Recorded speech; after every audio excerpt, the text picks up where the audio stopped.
ओम नमः शिवाय। हर हर महादेव। आज वैशाख माह के कृष्ण पक्ष की सप्तमी तिथि और रविवार है। हर तिथि महीने में 2 बार आती है और अगर सप्तमी तिथि रविवार के दिन आ जाए तो उसे भानु सप्तमी के नाम से जाना जाता है। हमारे हिंदू धर्म में भानु सप्तमी का विशेष महत्व माना गया है। जो भी व्यक्ति भानु सप्तमी के दिन व्रत रखकर भली भांति सूर्य देव की उपासना करता है, उस पर सूर्य देव की विशेष कृपा बनी रहती है और समस्त मनोकामनाएं पूर्ण होती है। भानु सप्तमी के दिन जो भी व्यक्ति सूर्य देव की आराधना करता है, उसे हर कार्य क्षेत्र में विजय प्राप्त होती है। उसके समस्त रोगों का नाश होकर आरोग्य प्राप्त होता है।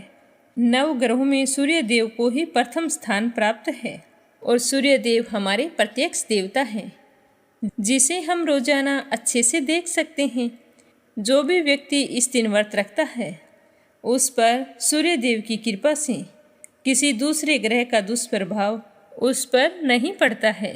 हमारे शास्त्रों में सूर्य को आरोग्यदायक कहा गया है और इस व्रत का एक महत्व ये भी है कि जो भी व्यक्ति भानु सप्तमी का व्रत रखता है तो यह पिता पुत्र में प्रेम बढ़ाता है। जिस भी बाप और बेटे में अनबन रहती हो, उन्हें भानु सप्तमी का व्रत बहुत ही अधिक फलदायी होता है।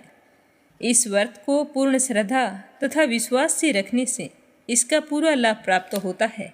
भानु सप्तमी का व्रत रखें तो सुबह जल्दी उठें, स्नान आदि से निवृत्त होकर साफ धुले हुए वस्त्र धारण करें और उसके बाद सूर्य उदय होने में जब थोड़ा सा समय बचा हो, उस समय सूर्य देव की आराधना शुरू कर दें। सबसे पहले गायत्री मंत्र बोलें और उसके बाद ओम सूर्याय नमः मंत्र का 108 बार जाप करें। इतनी पूजा आप करेंगे तब तक सूर्य उदय हो जाएगा। फिर उदय होते हुए सूर्य को जल से अर्घ्य देना चाहिए। अर्घ्य देते समय ओम घृणी सूर्याय नमः, ओम आदित्याय नमः, ओम भास्कराय नमः इस मंत्र का 3 बार जाप करना चाहिए और जहाँ आप खड़े हैं वहीं खड़े रहकर 3 प्रदक्षिणा भी लगानी चाहिए और ओम सूर्याय नमः मंत्र का उच्चारण करते रहना चाहिए। उसके बाद में जिस जल से आपने अर्घ्य दिया है, उसी जल से तिलक करके अपने मंगल जीवन की कामना करें। पर ध्यान रखें कि अर्घ्य देते समय जल के छींटे तुम्हारे पैरों पर कभी नहीं गिरने चाहिए, वरना हमें इस पूजा का दुष्प्रभाव भोगना पड़ता है। ना ही अर्घ्य दिए हुए जल को लांग कर जाना चाहिए और ना ही जब लोटे से आप अर्घ्य दे रहे हों तो आपकी अंगुलियां या अंगूठा उस जल को स्पर्श करें। इस बात का भी ध्यान रखें। लोटे को इस तरह से पकड़ना चाहिए कि वो जल आपके हाथों को स्पर्श ना करे। लोटे के अंदर चीनी, लाल रंग के फूल और थोड़ी सी रोली डालकर अर्घ्य दें तो बहुत ही शुभ होता है। व्रत रख कर भानु सप्तमी की व्रत कथा सुननी चाहिए और अगर कर सकें तो आदित्य हृदय स्तोत्र का पाठ करना चाहिए। फिर पूरे दिन सूर्य देव का स्मरण करते रहें। शाम को सूर्यास्त होने से पहले अपने व्रत का पारण कर लें। रविवार के व्रत का पारण करें तो उसमें नमक नहीं खाया जाता और ज़्यादा से ज़्यादा गेहूं से बनी हुई चीज़ों का उपयोग करें। पौराणिक ग्रंथों के अनुसार भगवान श्री कृष्ण के पुत्र थे सांब। वो बहुत ही सुंदर थे, तो उन्हें अपने शारीरिक बल और सुंदरता पर बहुत ही अधिक अभिमान हो गया था और अपने इसी अहंकार के चलते एक बार उन्होंने ऋषि दुर्वासा का अपमान कर दिया। तो सांब की इस दृष्टता को देखकर दुर्वासा ऋषि क्रोधित हो गए और दुर्वासा ऋषि गुस्सा आ जाने पर श्राप दिए बिना किसी को नहीं छोड़ते। तो उन्होंने गुस्से में आकर सांब को कुष्ठ रोग होने का श्राप दे दिया और ऋषि के श्राप के अनुसार सांब को कुष्ठ रोग ने घेर लिया। तो वो अनेक पीड़ाओं का सामना करते हुए बड़ा ही कष्टपूर्ण जीवन व्यतीत कर रहे थे। तब भगवान श्री कृष्ण ने अपने पुत्र सांब को भगवान सूर्य देव की उपासना करने के लिए कहा। तो सांब ने अपने पिता की आज्ञा मानकर भगवान सूर्य देव की आराधना की। तो सूर्य देव की कृपा से ही उन्हें कुष्ठ रोग से छुटकारा मिला था। इसीलिए इस दिन का महत्व बहुत ही अधिक माना जाता है। जो भी व्यक्ति भानु सप्तमी का व्रत रखकर विधि पूर्वक सूर्य देव की पूजा और आराधना करता है, उसे सूर्य भगवान की कृपा से अच्छी सेहत, संतान की प्राप्ति तथा सुख और धनदायक जीवन प्राप्त होता है। अतः हर व्यक्ति को भानु सप्तमी के दिन सुबह जल्दी उठकर स्नान करना चाहिए और फिर सूर्य देव की पूजा करनी चाहिए और संभव हो तो व्रत भी जरूर रखना चाहिए। आप सभी श्रोताओं की मंगल कामना के साथ शुरू करते हैं आज की कथा। बोलो गणेश जी महाराज की जय हो। एक गांव था जिसमें एक सेठ जी अपने परिवार के साथ रहा करते थे। सेठ जी का गांव के पास ही शहर में बहुत बड़ा कारोबार था। सेठ जी गणेश जी के परम भगत थे। वे पूरी श्रद्धा और विश्वास के साथ नियमित रूप से गणेश जी की पूजा किया करते थे। तो गणेश जी की कृपा से सेठ जी के घर में अन्न धन के भंडार सदैव भरे रहते थे। उनके जीवन में किसी भी प्रकार की कोई कमी नहीं थी। नित्य प्रतिदिन वो नियम से नदी पर स्नान करने जाते और आकर गणेश जी की पूजा करते, उन्हें भोग लगाते। गणेश जी की पूजा करने के बाद ही स्वयं भोजन किया करते थे। ये उनका रोजाना का नियम था। पर यह बात सेठानी जी को बिल्कुल भी अच्छी नहीं लगती थी। वो धार्मिक नहीं थी और ना ही भगवान में विश्वास रखती थी। सेठ जी को रोजाना ऐसा करने के लिए मना किया करती थी, लेकिन सेठ जी सेठानी की बात पर ध्यान नहीं देते थे। एक दिन की बात है, सेठानी सोचने लगी कि ये गणेश जी को इतना मानते हैं और कहते हैं कि सब कुछ गणेश जी भगवान ने दिया है और हमेशा इनकी पूजा करते हैं। पत्थर की पूजा करने से कुछ नहीं होता है। आज मैं गणेश जी को यहाँ से उठा लेती हूँ, फिर देखती हूँ कि वो गणेश जी की पूजा कैसे करेंगे और बिना पूजा किए कितने दिन भूखे रहेंगे। तो यह सोचकर सेठानी दूसरे दिन जब सेठ जी नदी पर स्नान करने के लिए जाते हैं तो पीछे से गणेश जी की मूर्ति को उठा लेती है और बगीचे में ले जाकर जमीन में दबा देती है। जब सेठ जी नदी पर से स्नान करके आते हैं तो देखते हैं कि मंदिर में गणेश जी की मूर्ति नहीं है। तो वो सेठानी से पूछते हैं कि गणेश जी की मूर्ति कहाँ गई, मंदिर में तो है नहीं। तो सेठानी बोली कि मुझे नहीं मालूम, आपको पता है कि मेरी इन सब चीज़ों में कोई रुचि नहीं है। तो सेठ जी परेशान होकर सारे घर में गणेश जी की मूर्ति को ढूंढने लगे, पर उन्हें मूर्ति नहीं मिली। सेठानी ने कहा कि आप भोजन कर लो और काम पर जाओ। तो सेठ जी ने कहा कि आज तक मैंने कभी भी गणेश जी को भोग लगाए बिना भोजन नहीं किया है, तो आज भी नहीं करूँगा। सेठ जी ने अन्न जल त्याग दिया और मन ही मन गणेश जी का स्मरण करने लगे। कहने लगे कि प्रभु, मुझे लगता है कि आप मुझसे नाराज हो गए हैं। मेरी ही पूजा पाठ में कोई कमी रह गई थी, इसीलिए आप मुझे छोड़कर कहीं चले गए हैं।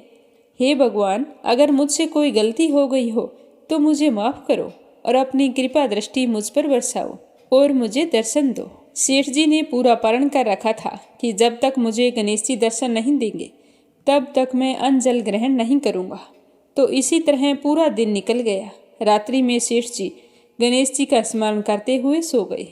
तो सेठ जी की सच्ची भक्ति से गणेश जी भगवान प्रसन्न हो गए और सेठ जी को सोए हुए नींद में दिखाई देने लगा जैसे गणेश जी भगवान एक चूहे के साथ खेल रहे हैं और चूहे को खाने के लिए लड्डू देते हैं। तो वह चूहा लड्डू लेकर उछलता कूदता हुआ बगीचे में चला जाता है और वहां जाकर जमीन को खोदने लगता है। वहीं पर वो लड्डू डाल देता है। तो अचानक से सेठ जी की नींद खुल जाती है। तो वो सोचने लगते हैं कि मुझे इस तरह का सपना क्यों आया। फिर खड़े होकर बगीचे में चले जाते हैं और उसी जगह को जाकर खोदते हैं जिस जगह को अपने सपने में चूहे को लड्डू दबाते हुए देखा था। तो जैसे ही थोड़ी सी मिट्टी हटाई तो हटाते ही एक कपड़े के अंदर लपेटे हुए गणेश जी महाराज की मूर्ति मिल गई। तो यह देखकर सेठ जी बहुत ही प्रसन्न हुए और मूर्ति को लाकर नहला धुलाकर मंदिर में विराजमान कर दिया और पूजा पाठ करने लगे। घंटी की आवाज़ सुनकर सेठानी की नींद खुल गई।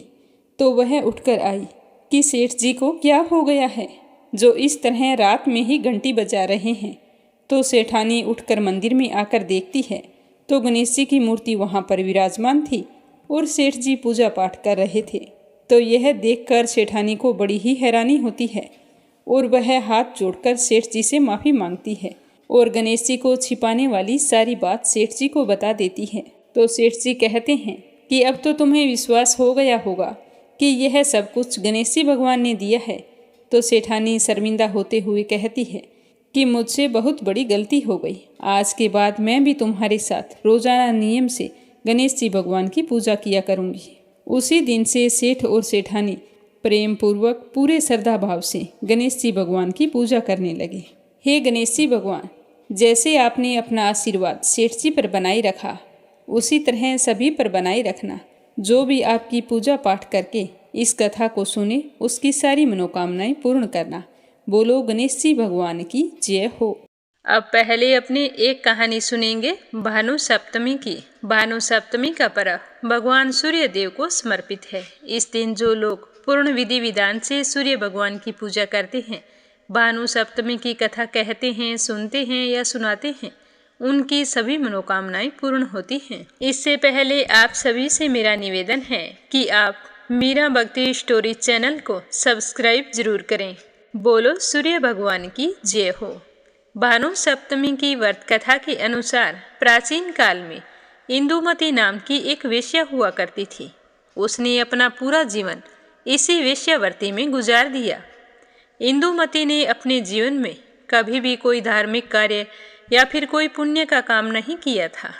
एक दिन उसके मन में मरणोपरांत मोक्ष प्राप्ति का विचार आ गया, तो उसने सोचा कि मैंने मेरे जीवन में कभी भी पूजा पाठ नहीं की, कोई धार्मिक कार्य नहीं किया और ना ही कभी मंदिर में जाकर भगवान के दर्शन किए, तो मुझे मोक्ष की प्राप्ति कैसे होगी। तो उसे यह चिंता सताने लगी। तो वह मोक्ष प्राप्ति की कामना लेकर ऋषि वशिष्ठ के पास गई। उसने वहां जाकर नम्रतापूर्वक गुरु वशिष्ठ को प्रणाम करके कहा कि हे ऋषि देव, मैंने अपने जीवन में कभी भी कोई धार्मिक कार्य और पुण्य का कर्म नहीं किया, किंतु इस समय मेरे मन में मोक्ष प्राप्ति की अभिलाषा है। हे ऋषिवर, आप ऐसा कोई उपाय बताएं जिससे मेरे जैसी महिला जिसने अपना पूरा जीवन वेश्यावृत्ति में गुजार दिया है, उसे मरने के बाद में मोक्ष की प्राप्ति कैसे हो। तो इंदुमती के दीन वचन सुनकर गुरु वशिष्ठ को उस पर दया आ गई। उन्होंने कहा कि हे इंदुमती, स्त्रियों का सौभाग्य, सुख और मोक्ष प्रदान करने वाला एक ही व्रत है। वह व्रत है भानु सप्तमी व्रत। इस दिन जो भी महिला व्रत रखती है, पूरे विधि विधान से सूर्य देव की पूजा करती है, उसकी सारी मनोकामनाएं पूर्ण होती हैं। अगर तुम भी भानु सप्तमी का व्रत रखकर पूरे विधि विधान से सूर्य देव की पूजा करो, तो तुम्हारे मन में जो अभिलाषा है वो अवश्य पूर्ण होंगी। तो इंदुमती कहने लगी कि हे ऋषिवर, भानु सप्तमी का व्रत कब आता है, मुझे इसके बारे में भी बताइए। मैं दान धर्म व्रत के बारे में कुछ नहीं जानती हूँ। तो वशिष्ठ जी कहने लगे, जब किसी भी महीने की सप्तमी तिथि रविवार के दिन आती है, तो उसे भानु सप्तमी के नाम से जाना जाता है और उसी दिन व्रत रखकर और उसी दिन सूर्य भगवान की आराधना करनी होती है। तो इंदुमती ने व्रत का सारा विधान जानकर ऋषि वशिष्ठ के कहे अनुसार पूरे विधि विधान और निष्ठा के साथ भानु सप्तमी का व्रत रखा और सूर्य देव की पूजा की। तो व्रत के पुण्य प्रताप से मरने के बाद इंदुमती को मोक्ष की प्राप्ति हुई। वह जन्म मरण के बंधन से मुक्त हो गई। यह भानु सप्तमी व्रत का फल था कि उसे स्वर्ग की प्राप्ति हुई और स्वर्ग में अप्सराओं की नायिका के रूप में उसे स्थान मिला। तभी से भानु सप्तमी का व्रत रखने की परंपरा शुरू हो गई और लोग हर भानु सप्तमी पर पूरी श्रद्धा के साथ व्रत रखकर सूर्य देव की पूजा अर्चना करते हैं। भानु सप्तमी का व्रत रखकर गुड़ का दान करना चाहिए। बोलो सूर्य भगवान की जय हो। बोलो श्री हरि विष्णु भगवान के अनंत स्वरूपों की जय हो। जो व्यक्ति पूरे वैशाख में प्रतिदिन सुबह सवेरे स्नान करता है और उदय होते हुए सूर्य को अर्घ्य देता है, फिर तुलसी बड़ पिंपल की पूजा करता है, जितेंद्रिय भाव से रहता है और भगवान के नाम को जपता रहता है और हविष्य भोजन करता है, वह सब पापों से मुक्त हो जाता है। जो वैशाख मास में आलस्य त्याग कर एक भुक्त भोजन करता है, यानी कि 24 घंटे में एक ही बार भोजन करना, और नक्तव्रत केवल रात को एक बार भोजन करना, और या फिर अयाची व्रत, बिना मांगे मिले हुए अन्न का एक समय भोजन करना। ऐसा करने वाला व्यक्ति अपनी संपूर्ण अभीष्ट वस्तुओं को प्राप्त कर लेता है। वैशाख मास में प्रतिदिन 2 बार गांव से बाहर नदी के जल में स्नान करना, हविष्य खाकर रहना, ब्रह्मचर्य का पालन करना, पृथ्वी पर सोना, नियम पूर्वक रहना, व्रत, दान, जप, होम और भगवान मधुसूदन की पूजा करना। ये नियम हजारों जन्मों के भयंकर पाप को भी हर लेते हैं। जैसे भगवान माधव ध्यान करने पर सारे पाप नष्ट कर देते हैं, उसी प्रकार नियम पूर्वक किया हुआ माधव मास का स्नान भी समस्त पापों को दूर कर देता है। प्रतिदिन तीर्थ स्नान, तिलों द्वारा पितरों का तर्पण, धर्म घट आदि का दान और श्री मधुसूदन का पूजन, ये भगवान को संतोष प्रदान करने वाले हैं। वैशाख के महीने में इनका पालन अवश्य करना चाहिए। इस महीने में तिल, जल, सोना, अन्न, शक्कर, वस्त्र, गऊ, जूता, छाता, कंबल, शंख और एक पानी से भरे हुए घड़े का ब्राह्मणों को अवश्य दान करना चाहिए। तीनों समय एकाग्रचित होकर लक्ष्मीपति नारायण की पूरे विधि विधान से पूजा करनी चाहिए। सामयिक फूलों और फलों से भक्तिपूर्वक श्री हरि का पूजन करने के पश्चात यथासंभव ब्राह्मणों की पूजा भी करनी चाहिए। पाखंडियों से वार्तालाप नहीं करनी चाहिए। ध्यान रखें कि जिस ब्राह्मणों को आप भोजन करवा रहे हैं वो सुपात्र ब्राह्मण होना चाहिए। कुपात्र को दिया हुआ दान कभी भी फलदायी नहीं होता है। जो फूलों द्वारा विधिवत अर्चन करके श्री हरि विष्णु भगवान की आराधना करता है वह सब पापों से मुक्त होकर परम पद को प्राप्त होता है। इस तरह बताते हुए श्री नारद जी कहते हैं कि हे राजन, मैं संक्षेप से विष्णु के पूजन की विधि बतला रहा हूँ। महाराज, जिनका कहीं अंत नहीं और जो अनंत और अपार है, उसी अनंत भगवान की पूजा विधि का अंत नहीं है। श्री हरि विष्णु भगवान की पूजा 3 तरह की होती है, वैदिक, तांत्रिक और मिश्र। तीनों के बताए हुए विधान से श्री हरि का पूजन करना चाहिए।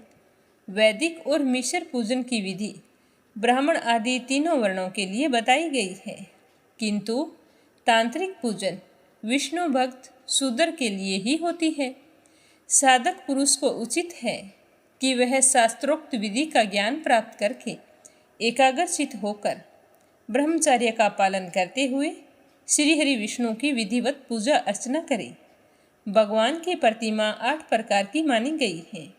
शिलामयी, धातुमयी, लोहे की बनी हुई, लिपने योग्य मिट्टी की बनी हुई, चित्रमयी, बालू की बनाई हुई, मनोमयी तथा मणिमयी। इन प्रतिमाओं की प्रतिष्ठा 2 प्रकार की होती है। एक चल प्रतिष्ठा होती है और दूसरी अचल प्रतिष्ठा होती है। हे राजन, भक्त पुरुष को चाहिए कि उसे जो कुछ भी सामग्री प्राप्त हो उसी से भक्ति भाव के साथ पूजन करे। प्रतिमा पूजन में स्नान और अलंकार ही अभिष्ट हैं, अर्थात भगवत विग्रह को स्नान कराकर पुष्प आदि से श्रृंगार करके भगवान श्री कृष्ण में अपना मन लगाकर जो मनुष्य केवल जल ही भगवान को अर्पित करता है तो वह उनकी दृष्टि से श्रेष्ठ होता है। भगवान की पूजा में दिखावे से ज़्यादा प्रेम भाव को ही महत्ता दी गई है।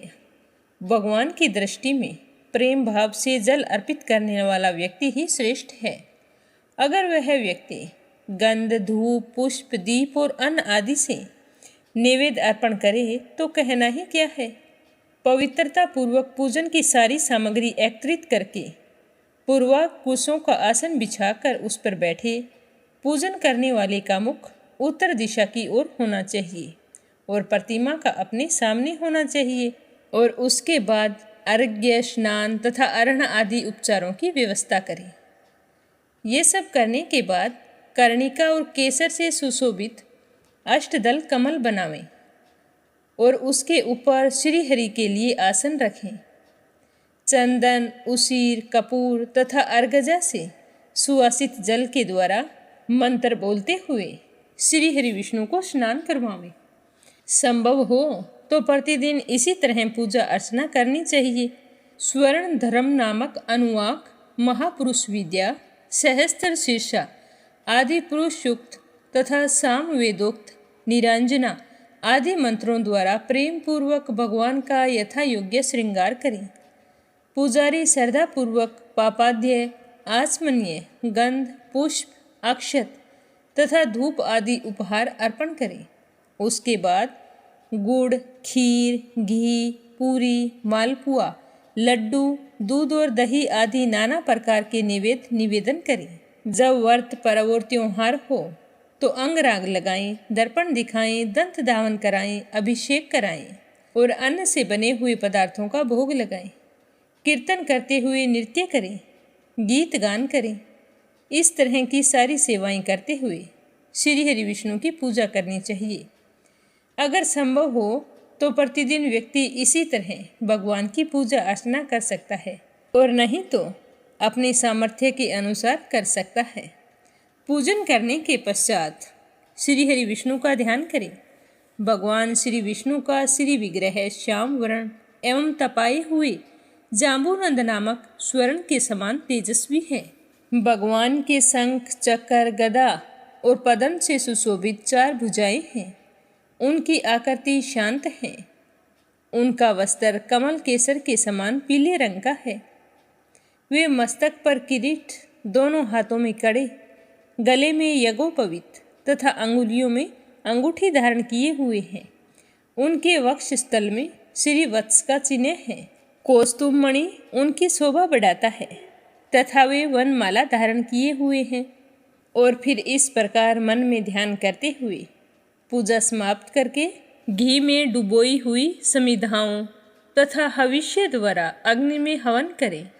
आज्य भाग तथा अघार नामक आहुतियाँ देने के पश्चात घृतपूर्ण हविष्य का होम करें। उसके बाद भगवान का पूजन करके उन्हें प्रणाम करें और पार्षदों को नैवेद्य अर्पण करें। उसके बाद मुख शुद्धि के लिए सुगंधित द्रव्यों से युक्त तांबूल निवेदन करना चाहिए। उसके बाद पौराणिक स्रोतों द्वारा भगवान की स्तुति करके कहना चाहिए कि हे भगवान, प्रसन्न होइए। मैंने जो सामर्थ्य अनुसार आपकी पूजा की है वो पूरी श्रद्धा और प्रेम भाव से की है। आप उसे स्वीकार कीजिए। इस तरह कहकर दंडवत प्रणाम करें। अपना मस्तक भगवान के श्री चरणों में रखकर दोनों भुजाओं को फैलाकर फिर आपस में मिला लें और उसके बाद कहें कि हे परमेश्वर, मैं मृत्यु रूपी ग्रह तथा समुद्र से भयभीत होकर आपकी शरण में आई हूँ। आप मेरी रक्षा करें। उसके बाद भगवान को अर्पण की हुई प्रसाद माला आदि को आदरपूर्वक अपने सिर पर रखें। यदि मूर्ति विसर्जन करने वाली है तो उसका विसर्जन करें।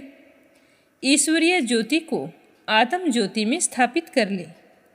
प्रतिमा आदि में जहाँ भगवान का चरण हो वहीं श्रद्धापूर्वक पूजन करना चाहिए तथा मन में यह पूर्ण विश्वास रखना चाहिए कि जो संपूर्ण भूतों में तथा मेरी आत्मा में रम रहे हैं वे ही सर्व आत्मा परमेश्वर इस मूर्ति में विराजमान हैं। इस प्रकार वैदिक तथा तांत्रिक क्रिया योग के द्वारा भगवान श्री हरि विष्णु की पूजा करता है वह सब ओर से अभीष्ट सिद्धि को प्राप्त होता है। श्री हरि विष्णु भगवान की प्रतिमा की स्थापना करने के लिए सुदृढ़ मंदिर बनवाना चाहिए तथा पूजा कर्म की सुव्यवस्था के लिए सुंदर फुलवाड़ी भी लगवानी चाहिए। और विशेष तौर से जब बड़े बड़े उत्सव और पर्व आए तो भगवान की पूजा पाठ भली भांति होती रहे, इसके लिए भगवान के नाम से खेती की जगह देकर खेती करनी चाहिए और भगवान के नाम से बाजार की व्यवस्था होनी चाहिए, कस्बा और गांव बसाने चाहिए। ऐसा करने से मनुष्य भगवान के सायुज्य को प्राप्त होता है। भगवत विग्रह की स्थापना करने से, सार्वभौम के पद को मंदिर बनवाने से, तीनों लोकों के राज्य को, पूजा आदि की व्यवस्था करने से ब्रह्मलोक को तथा इन तीनों कार्यों के अनुष्ठान से मनुष्य भगवत सायुज्य को प्राप्त कर लेता है। केवल अश्वमेध यज्ञ करने से किसी को भी भक्ति योग की प्राप्ति नहीं होती। भक्ति योग को तो वही प्राप्त करता है जो इस विधि से प्रतिदिन श्री हरि की पूजा करता है। हे राजन, वही शरीर शुभ कल्याण का साधक है जो भगवान श्री कृष्ण को साष्टांग प्रणाम करने के कारण धूलि दूषित हो रहा है। नेत्र भी वही अत्यंत सुंदर और तप शक्ति से संपन्न है जिनके द्वारा श्री हरि का दर्शन होता है। और वही बुद्धि निर्मल और चंद्रमा में संलग्न रहती है तथा वही जीव मधुर भाषिणी है जो बारंबार भगवान नारायण का स्तवन किया करती है। स्त्री और शूद्रों को भी मूल मंत्र के द्वारा श्री हरि का पूजन करना चाहिए तथा अन्य वैष्णव जनों को भी गुरु की बताई हुई पद्धति से श्रद्धापूर्वक भगवान की पूजा करना उचित होता है। हे राजन, यह सब प्रसंग मैंने तुम्हें बता दिया है। श्री हरि विष्णु का पूजन परम पावन है, इससे बढ़कर दूसरी कोई पूजा नहीं है। जिसने भगवान श्री हरि विष्णु को प्रसन्न कर लिया, समझो उसने अपने जीवन के समस्त सुखों को पा लिया है। और श्री हरि विष्णु भगवान को प्रसन्न करने के लिए वैशाख में की गई पूजा सबसे अधिक फलदायी होती है। अतः तुम भी नित्य नियम से वैशाख स्नान करो और भली भांति श्री हरि विष्णु की पूजा करो।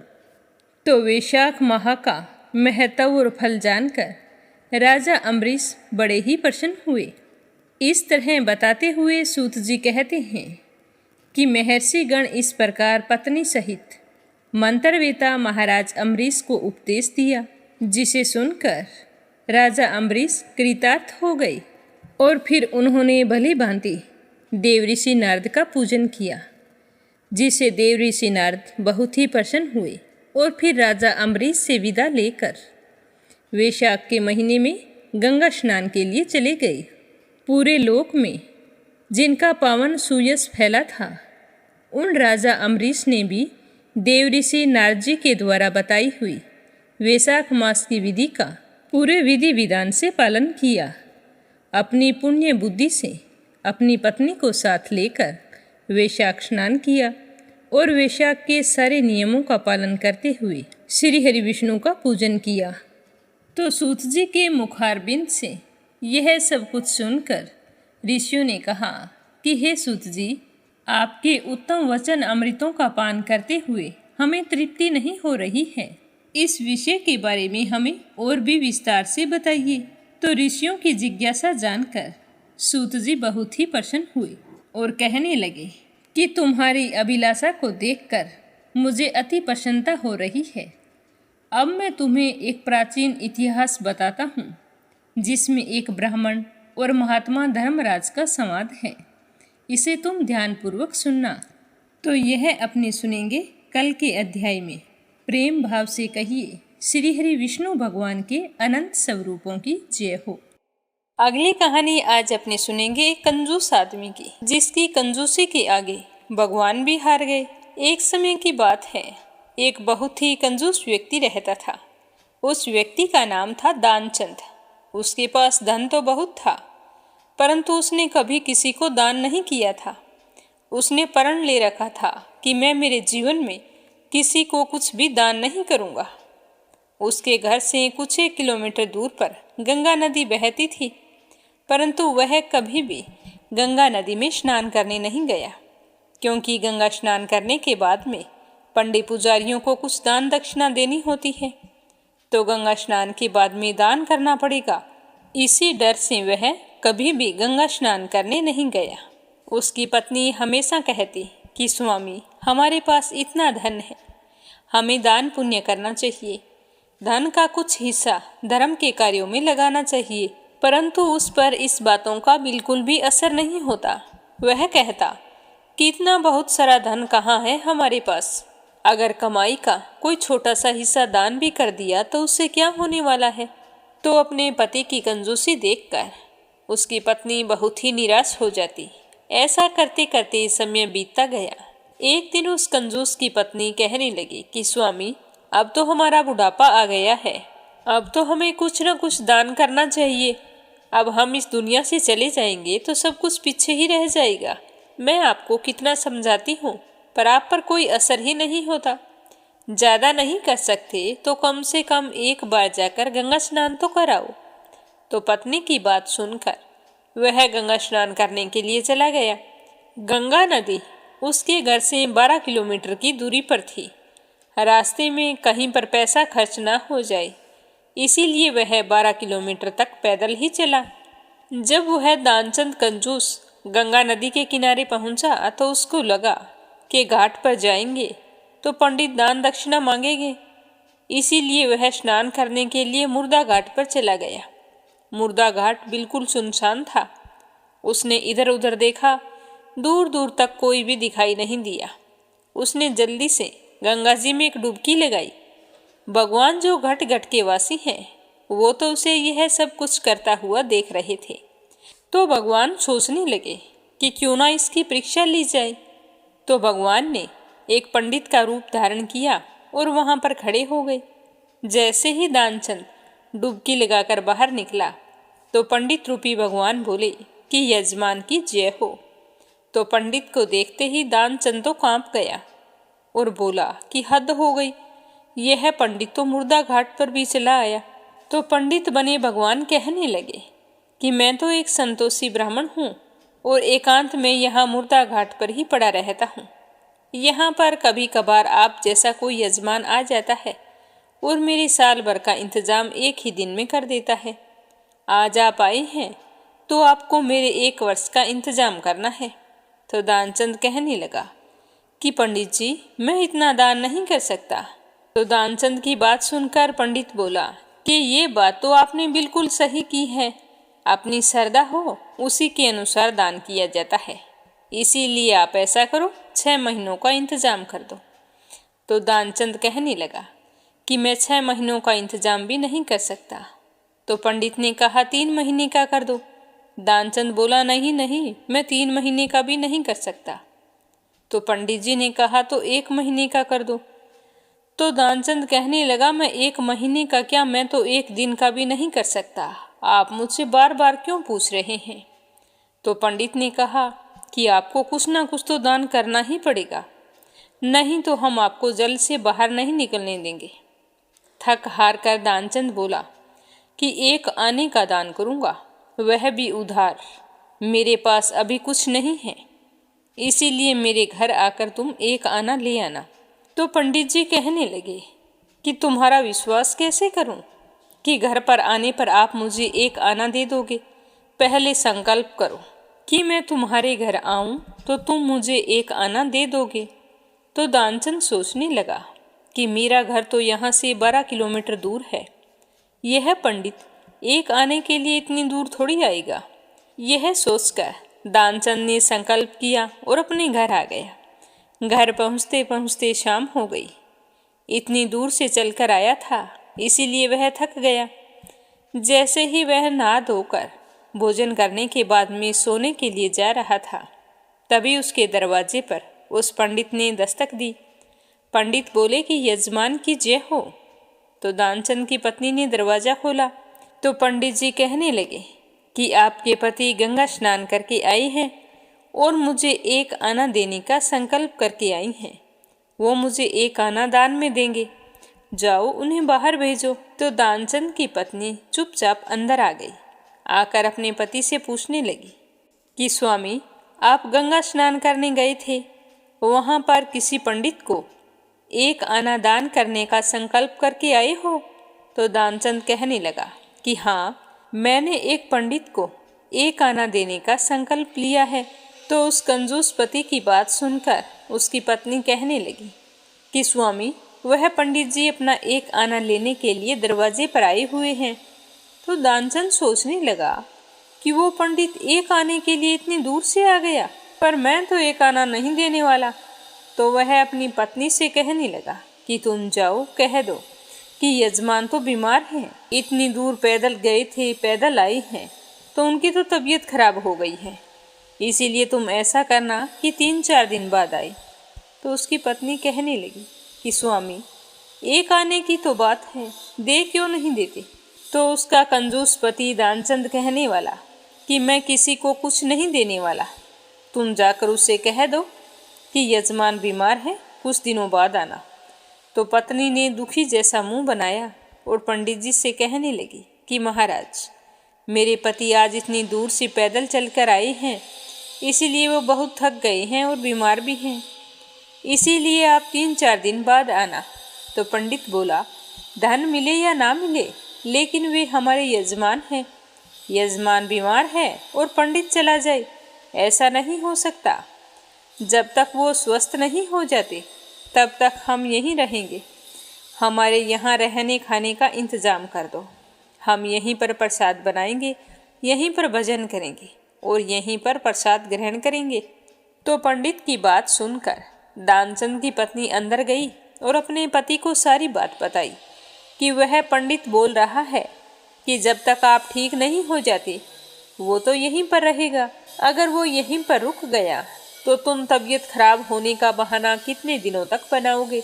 स्वामी, मैं तो कहती हूँ कि उसे 1 आना देकर यहाँ से रवाना करो।